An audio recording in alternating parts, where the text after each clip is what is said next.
قرض لیتی ہے گناہ پرہیزگاری واہ خامائے قدرت کا حسن دستکاری واہ کیا ہی تصویر اپنے پیارے کی سواری واہ انگلیاں گئے فیض پر ٹوٹے گئے پیاسے جھوم کر ندیاں پنجاب رحمت کی ہے جاری واہ انگلیاں پائی وہ پیاری پیاری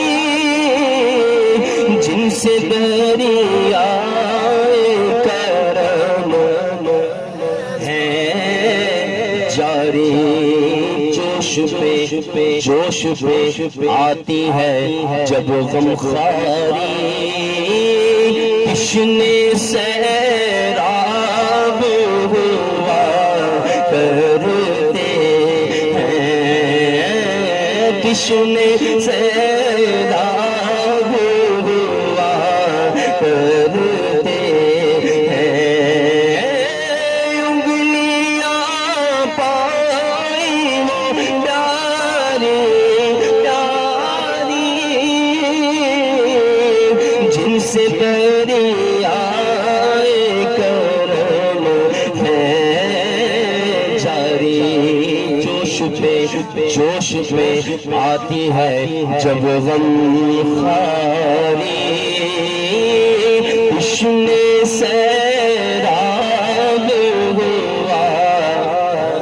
کرتے ہیں خوبصورت شعر کیا اس در پر صرف انسانوں کی سنی جاتی ہے صرف انسان جاتے ہیں صرف ہماری حضور سنتے ہیں کبھی کسی نے سنا کہ کبھی کسی کو دیکھا آپ نے کہ وہ جانور کی بولی سمجھتا جتنا مرضی تجربہ کار ہو اندازہ لگا لے گا لیکن سمجھ نہیں سکتا کہ جانور کیا سمجھ نہیں سکتا لیکن آقا علیہ السلام تشریف فرما ہے صحابہ بھی موجود ہیں اچانک سے چڑیا آتی ہے اور آقا علیہ السلام کے کان مبارک کے قریب ہو کر بولتی صحابہ عرض کرتے ہیں حضور یہ کیا کہہ رہے تھے آقا علیہ السلام فرماتے ہیں کہ صحابہ یہ کہہ رہی تھی کہ میرے بچے کسی نے اٹھا لیے حضور اس کو کہو کہ واپس چڑیا فریاد کر رہی ہے کس سے اللہ کے نبی سے اس کا مطلب یہ ہوا کہ چڑیا کو بھی پتا ہے کہ اگر کوئی میری سن سکتا ہے اس کائنات کے اندر تو اللہ کا رسول ہے اور وہ ہرنی جو ایک یہودی کی قید میں تھی اس کے بچے پیچھے بھوکے تھے آقا علیہ السلام کو وہاں سے گزر ہوا تو دیکھ کر خوش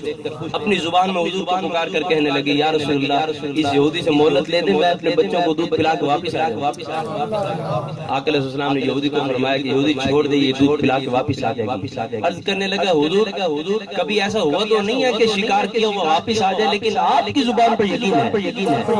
وہ یہودی ہو کر یقین کرتا ہے آپ کی زبان پر حضور یقین ہے یہ واپس آ جائے گی حضور نے پھر یہ نہیں پوچھا کہ آئے گی کہ نہیں آئے گی بلکہ آقا علیہ السلام نے ہرنی سے پوچھا یہ بتا کہ کب آئے گی کہ نہیں اس بات کا سوال نہیں ہے یہ بتا کب آئے گی کہنے لگی حضور کا صاحب جانے تو تھے ضمانت حضور آپ دے رہے ہیں تو میں کیسے نہ ہوں اور اتنے میں کیا ہوا کہ تھوڑی دیر کے بعد دیکھا گیا کہ وہ ہرنی اکیلی نہیں بلکہ اپنے دو بچے بھی وہ ساتھ لے کر آئے کہنے لگی حضور قید میں رہنا ہے تو میرے بچے تو بھوکے نہ رہے نا یہ بچے بھی میرے ساتھ رہے تو وہ یہودی اس واقعے سے بڑا متاثر ہوا اور ایک اور اونٹ جو ہے وہ چلتا حضور کی بارگاہ میں آ گیا آقا علیہ السلام کی بارگاہ میں آ کر اپنے مالک کی شکایت کرنے لگا کہ یا رسول اللہ وہ میرا مالک جو ہے نا وہ میرے پہ بڑا ظلم کر تو آقا علیہ السلام نے اس کے مالک کو بلا کر فرمایا کہ اس پر رحم کیا کرو جانوروں پر رحم کیا کرو اللہ تبارک و تعالی راضی ہوتا ہے ان تین واقعات کو اعلی حضرت نے ایک شعر میں اعلی حضرت نے ایک شعر میں بند کیا کہتے ہیں ہاں یہی کرتی گئے چڑیا فریاد ہاں یہی چاہتی ہے ہر نیدار ہاں یہی کرتی گئے چڑیا فریاد ہاں یہی چاہتی ہے ہر نیدار اور اسی در پر شترانے ناشاد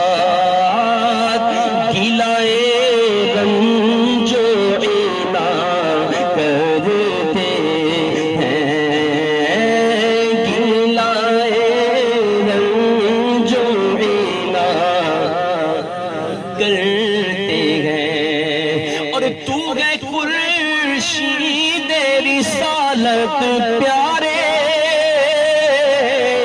چھپ گئے تیری ضیاء میں تارے، چھپ گئے تیری ضیاء میں تارے۔ یہ بڑا گہرا شعر ہے۔ یہاں پہ کوئی پڑھنے والا یہ بھی پڑھ سکتا ہے کہ چھپ گئے تیری ضیاء سے تارے، اس سے خاک سے ملنا اور خاک میں ملنا بڑا فرق ہے، خاک سے ملنا خاک میں ملنا بڑا فرق ہے۔ وہ کہتے ہیں کہ مٹا دے اپنی ہستی کو اگر کچھ مرتبہ چاہتا ہے۔ تو ہے خورشید رسالت پیارے، چھپ گئے تیری ضیاء میں تارے، چھپ گئے تیری ضیاء میں تارے۔ انبیاء اور ہیں سب مہاپارے، تجھ سے ہی نور لیا کرتے ہیں، تجھ سے ہی نور لیا کرتے ہیں، ان کی ہم مدح و ثنا کرتے ہیں، جن کو محمود کہا کرتے ہیں، اپنے مولا کی ہے بس شان عظیم، جانور بھی کرے جن کی تعظیم۔ یہ تو حضور کی شان ہے۔ وہ ایک وقت وہ بھی آیا کہ کسی جانور نے راستے میں چلتے ہوئے پیشاب کر دیا تو اس ریوڑ کے مالک جو ہے وہ سائڈ پہ بیٹھ کر رونے لگ گیا۔ کسی نے پوچھا کہ کیا ہو گیا، کیوں رونے لگ گیا؟ کہنے لگا کہ آج اللہ کے ولی حضرت بشر حافظ اس دنیا سے رخصت ہو گئے۔ وہ کہنے لگے تجھے کیسے پتہ چلا؟ کسی نے آ کر کہا تجھے کیا؟ کہنے لگا نہیں، آج میرے جانوروں نے اس راستے میں پیشاب کر دیا، کیونکہ حضرت بشر حافظ جو ہے وہ ننگے پاؤں چلا کرتے تھے، تو میرے جانور ان کی تعظیم میں کبھی اس راستے پر پیشاب نہیں کرتے۔ آج اس سے پتہ چلتا ہے کہ وہ اس دنیا سے چلے گئے۔ یہ تو سرکار کی تعظیم، سرکار کے غلاموں کی تعظیم ہے۔ حضور کا عالم کیا ہوگا؟ آقا علیہ السلام کی تعظیم کے حوالے سے کہتے ہیں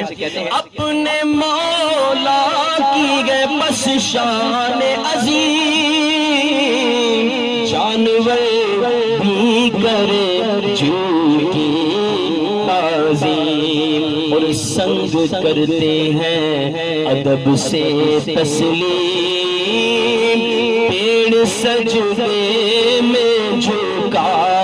کرتے ہیں، پیڑ سجدے میں جھکا کرتے ہیں۔ اب وہ شعر آ گیا جو مجھے بڑا پسند ہے، بڑا ہی خوبصورت شعر ہے۔ آقا علیہ السلام کی شفاعت کے حوالے سے نبی پاک صلی اللہ علیہ وسلم شاف میں علماء بیٹھے ہیں، انشاءاللہ اصلاح فرما دیں گے اگر کوئی غلطی میرے سے ہوگی تو۔ آقا علیہ السلام نے کے سامنے ایک چراغ جل رہا تھا یا ایک شمع جل رہی تھی، تو اس شمع کے اندر جو ہے پروانے آ کے گر رہے تھے، پروانے گر رہے تھے اس شمع کی آگ کے اندر۔ آقا علیہ السلام نے اس کی طرف اشارہ کر کے فرمایا کہ اے صحابہ، اسی طریقے سے میرے امتی جو ہے وہ چہے دوزخ میں۔ آستی رحمت عالم الٹے، کمر پاک پہ دامن باندھے، آستی رحمت عالم الٹے، کمر پاک پہ دامن باندھے، اور گرنے والوں کو چہے دوزخ سے سافلگ کھینچ لیا کرتے ہیں، سافلگ کھینچ لیا کرتے ہیں، بھی مدینے جاتا ہے جب وہ واپس آئے تو اس سے پوچھ لینا، وہ بتائے گا کہ وہاں کی آب و ہوا بھی الگ ہے،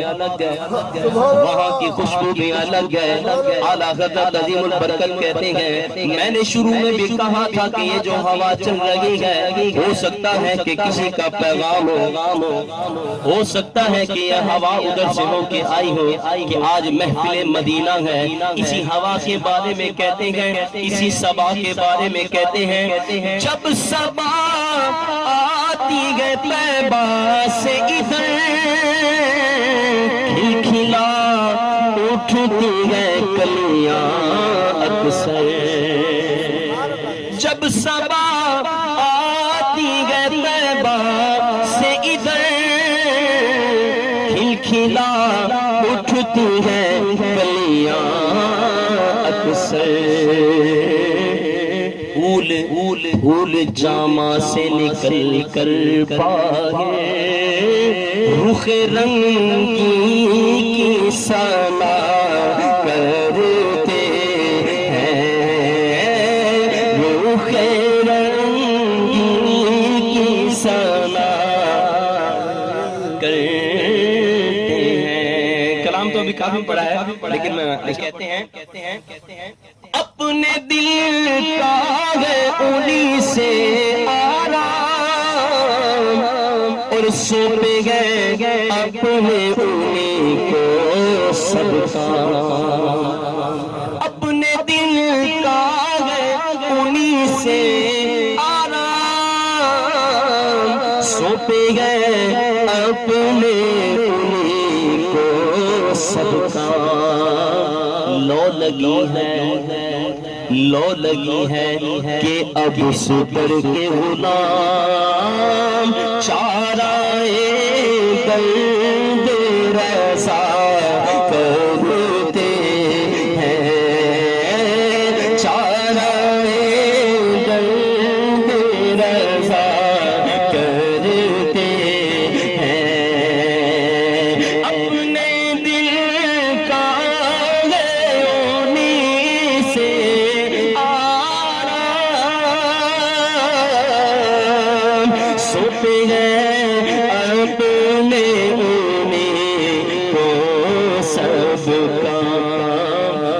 لگی ہے کہ اب صدر کے غلام